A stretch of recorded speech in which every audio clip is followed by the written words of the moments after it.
Kanpur Allen house group of institute के संस्थान परिसर में राज्य मंत्री धर्मवीर प्रजापति का विद्यार्थियों से सीधा संवाद एवं शैक्षिक उपलब्धि हेतु पुरस्कार वितरण का आयोजन किया गया। पुरस्कृत विद्यार्थी प्रखर शुक्ला, आस्था सिंह, शिखर सिंह, ऋतु पाठक, वंश निगम, सायला खान, तुबा फातिमा, दानिश एवं केसक रहे। संस्थान के इस उल्लेखनीय कार्यक्रम का शुभारंभ संस्थान के निदेशक इंजीनियरिंग डॉक्टर मनोज कुमार मिश्रा, निर्देशिका मैनेजमेंट डॉक्टर शिवानी कपूर, निर्देशिका एडमिनिस्ट्रेशन डॉक्टर रूबी चावला तथा राज्य मंत्री स्वतंत्र प्रभार नागरिक सुरक्षा एवं होमगार्ड मंत्रालय धर्मवीर प्रजापति के कर कमलों द्वारा दीप प्रज्वलन के साथ किया गया। कार्यक्रम के दौरान मंत्री जी ने परिसर का दौरा किया, जिसके अंतर्गत संस्थान की अत्याधुनिक सुविधाएं, अभिनव कार्यक्रम, पर्यावरण प्रतिबद्धता की सराहना की तथा अनुकूल शिक्षण माहौल प्रदान करने में संस्थान के प्रयासों की सराहना की। कार्यक्रम का मुख्य आकर्षण विद्यार्थियों के साथ उन्मुक्त व्यवहारिक संवाद तथा उनके अंतर्गत मंत्री जी ने विद्यार्थियों के शैक्षिक सुधारों, कैरियर के अवसरों, आधुनिक शिक्षा में प्रौद्योगिकी की भूमिका से लेकर राष्ट्रीय नीतियों इत्यादि विभिन्न परिदृश्यों के सवालों पर विस्तृत चर्चा की। मंत्री जी के अनुसार हमारे राष्ट्र का भविष्य युवाओं के हाथ में है। उनकी आवाज़ को सुनना, आकांक्षाओं को समझना उनके उज्जवल भविष्य के निर्माण की परिचायक है। इसी प्रक्रिया में युवा भागीदारी के महत्व पर जोर देते हुए तथा छात्रों को उनके व्यक्तित्व एवं व्यावसायिक विकास के लिए अधिक अवसर पैदा करने में सरकार के अटूट समर्थन का आश्वासन दिया गया। संस्थान के गणमान्य सदस्यों के अनुसार कार्यक्रम का मुख्य उद्देश्य आज की युवा पीढ़ी साथ जुड़ाव और शैक्षिक उत्कृष्टता को बढ़ावा देने की प्रतिबद्धता को रेखांकित करता है तथा उन्होंने आयोजन में सफलतापूर्वक संपन्न होने के लिए मंत्री जी को धन्यवाद ज्ञापित करते हुए कहा कि इस तरह का आयोजन युवाओं को ज्ञान सक्षम बनाने का परिचायक है। Allen house group of institute के अध्यक्ष मुख्तरुल अमीन एवं संयुक्त सचिव जावेद हाशमी ने कार्यक्रम में सफल आयोजन का संस्थान के सभी सदस्यों को बधाई दी। इस अवसर पर संस्थान के additional director doctor Atul Chaturvedi, dean academy doctor Dev Singh, dean research doctor Varun Shukla, dean student welfare doctor Deepika Prasadi के साथ साथ फैकल्टीज एवं सभी विद्यार्थी मौजूद रहे। आपने अपने जो ये व्यस्त कार्यक्रम से हमारा मार्गदर्शन करने के लिए समय निकाला। सर, मेरा सवाल आपसे ये है कि अगर मैं अपना भविष्य राजनीति में देख रहा हूँ तो उसके लिए मुझे क्या क्या प्रयास करने होंगे और आप अपने राजनीतिक जीवन से मुझे क्या सीख देना चाहेंगे? ये बात आप अपने जो एक संकल्प लिया है, पहले तो अपनी पढ़ाई, मेरा अपना मानना है पहले अपनी पढ़ाई पूरी करिए और पढ़ने के बाद राजनीति की जो इच्छा है फिर उस रास्ते को तय करिए। उसमें राजनीतिक जो लोग हों उनके साथ समय देना, उनसे अनुभव लेना। और राजनीति केवल अब दो तरह से, राजनीति एक सेवा का भाव भी, जैसे हमारे मन में हम राजनीति कर रहे हैं, उस राजनीति में ये संवाद नहीं है बच्चों के साथ संवाद कर रहे, लेकिन हम संवाद कर रहे हैं। क्यों कर रहे हैं? क्योंकि पूरे उत्तर प्रदेश को हम अपना मान रहे हैं, पूरा उत्तर प्रदेश हमारा अपना है, सभी बच्चे हमारे अपने। कैसे बदला परिस्थितियां, कैसे बदलें, कैसे हम अपने जीवन में सुधार लाएं, ये अनुभव हम शेयर कर रहे हैं। ऐसे ही राजनीति एक सेवा का माध्यम भी है कि आने वाले 5 वर्षों में हमारे राज्य के विकास के लिए आपकी मुख्य प्राथमिकता क्या है? विकास के लिए मुख्यमंत्री की सरकार जब से बनी है योगी जी, हमने अपने राजनीतिक जीवन में इतने परिश्रमी मुख्यमंत्री अपने राजनीतिक जीवन में पहली बार देखे। 7 साल के कार्यकाल में एक भी दिन छुट्टी माननीय मुख्यमंत्री जी ने नहीं ली। उनके पिताजी का जब स्वर्गवास हुआ था, कोरोना काल चल रहा था, कोरोना कालखंड में पूरे उत्तर प्रदेश की जनता को उन्होंने अपना परिवार माना और अपने पिताजी की अंत्येष्टि में नहीं गए। इससे बड़ा प्रमाण इस उत्तर प्रदेश के विकास के लिए कोई मिल नहीं सकता।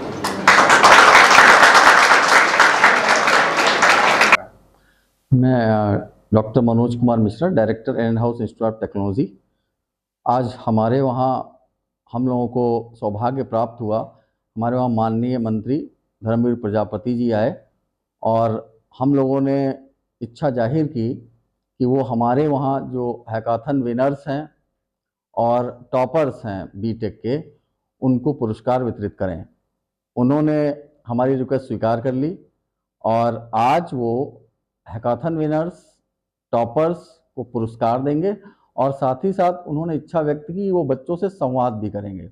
उस संवाद में वो बच्चों के भविष्य को लेकर, पर्यावरण को लेकर, उनकी शिक्षा में आ रही रुकावटों को लेकर चर्चा करने वाले हैं और इस चर्चा में हमें उम्मीद है कि बच्चे ज़रूर कुछ न कुछ सीखेंगे और भविष्य के लिए, पर्यावरण के लिए थोड़ा और जागरूक होंगे। कितने बच्चे हैं जिनको पुरस्कृत किया जा रहा है? हमारे वहाँ 11 बच्चों को पुरस्कृत किया जा रहा है, जिसमें से हमारे 5 बच्चे हैकाथन विनर्स हैं और बाकी बच्चे फर्स्ट ईयर और सेकेंड ईयर के टॉपर्स हैं। कानपुर में है, कहाँ पर आप आए हैं, क्या कार्यक्रम है यहाँ पर? देखिए, आज के भविष्य को लेकर के मेरे मन में एक युवा पीढ़ी के साथ कई कुछ बातें ऐसी दिमाग में रहती थी, उनको लेकर के मन में आया कि बच्चों के साथ संवाद किया जाए। कई कॉलेजों में हमने संवाद बच्चों के साथ किया है, उसमें आज यहाँ एलन इंस्टीट्यूट में आज जो है एक बच्चों के साथ का संवाद का कार्यक्रम है मेरा। उसमें संवाद में मेरे में 2-3 विषय मुख्य रूप से रहते हैं। नंबर 1, बच्चे के भविष्य को लेकर माँ बाप किस परिश्रम से बच्चों को पढ़ाना, उनकी फीस की व्यवस्था करना, उनकी रहने की व्यवस्था करना, अपने खर्चों में माँ बाप को कटौती करना और बच्चे को वश बनाने के लिए हर समय चिंतित रहना। बच्चों को भी ये सारी बातें ध्यान में रखना चाहिए और अपना कदम आगे बढ़ाना चाहिए। दूसरा है पर्यावरण को लेकर के। पर्यावरण हमारे जीवन के लिए बहुत महत्वपूर्ण है। कोरोना कालखंड में ऑक्सीजन की परिस्थितियों को हम सब ने देखा है, झेला भी है। आने वाली पीढ़ी हमारी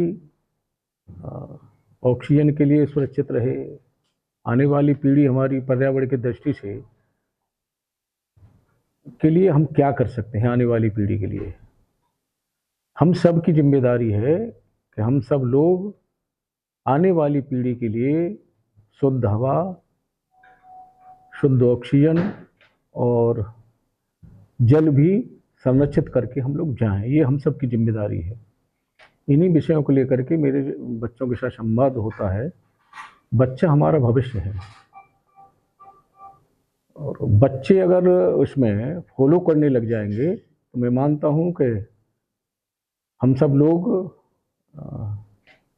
इस बच्चों की भागीदारी होने से मैं मानता हूँ कि जो लक्ष्य हमारे मन में है उसको हम कामयाब कर पाएंगे। और क्योंकि बच्चों के अगर दिमाग में बात आती है तो पूरा परिवार उसको फॉलो करता है। पहले की परिस्थितियों में एक बुजुर्ग व्यक्ति निर्णय लेता था घर में, आज की परिस्थितियों में बच्चे निर्णय लेते हैं।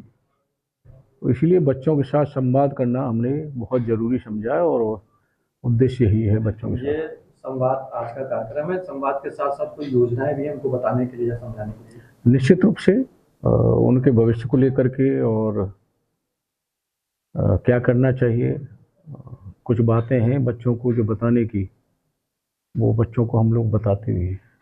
बेसिक तौर पर सरकार के नियमानुसार कुछ योजनाएं? एक सरकार तो निश्चित रूप से पर्यावरण को लेकर के, चाहे बच्चों के भविष्य को लेकर के, टेक्नोलॉजी को लेकर के सरकार कदम आगे बढ़ा ही रही है। साथ साथ हमें बच्चों को भी ध्यान में रखनी चाहिए और विशेष करके बच्चों को माँ बाप किस स्तर से, किस भावना से बच्चों को पढ़ाते हैं, वो बच्चे अगर दिमाग में लेकर के अपना अध्ययन करेंगे तो मैं मानता हूँ कि वो कामयाब भी होंगे और अपना उनका भविष्य भी स्वयं बनेगा। ये सरकार की योजना के तहत है या व्यक्तिगत इच्छाओं? व्यक्तिगत भी है, मेरा ये व्यक्तिगत संवाद करता हूँ मैं। मंत्री जी, जैसे कि अभी आपने पर्यावरण के बारे में लोगों को जागरूक करने के लिए कहा, अभी पर्यावरण दिवस के अवसर पर 44 लाख पौधे लगाने का लक्ष्य है कानपुर महानगर में। पौधे तो लग रहे हैं लेकिन 4 दिन बाद वो सूख रहे हैं, उनको कोई देखने सुनने वाला नहीं। इवन ना सरकारी अफसर, सरकारी परिसर में भी अगर पौधे लगाते हैं फोटो खींचती चले जाते हैं, दूसरे दिन वहाँ दोनों पानी डालने नहीं जाते। इस बार माननीय मुख्यमंत्री जी ने कई बार बैठकें ली हैं और जो प्रभारी मंत्री लगाए और जाए नोडल अधिकारी बनाए, और अधिकारियों के साथ संवाद भी चल रहा है कि पौधे जो लगे वो सुरक्षित रहें, ये सबकी जिम्मेदारी बनती है। और देखिए मेरा मेरा मेरा मेरा आप एक और ये कहना है कि हम सब की भी सहभागिता इसमें रहे, हम सब मिल करके, सरकार और आम जन सब मिल करके इसको आगे बढ़ाएंगे, क्योंकि पर्यावरण हम सब के जीवन के लिए बहुत महत्वपूर्ण है, तो सबकी सहभागिता इसमें होनी चाहिए।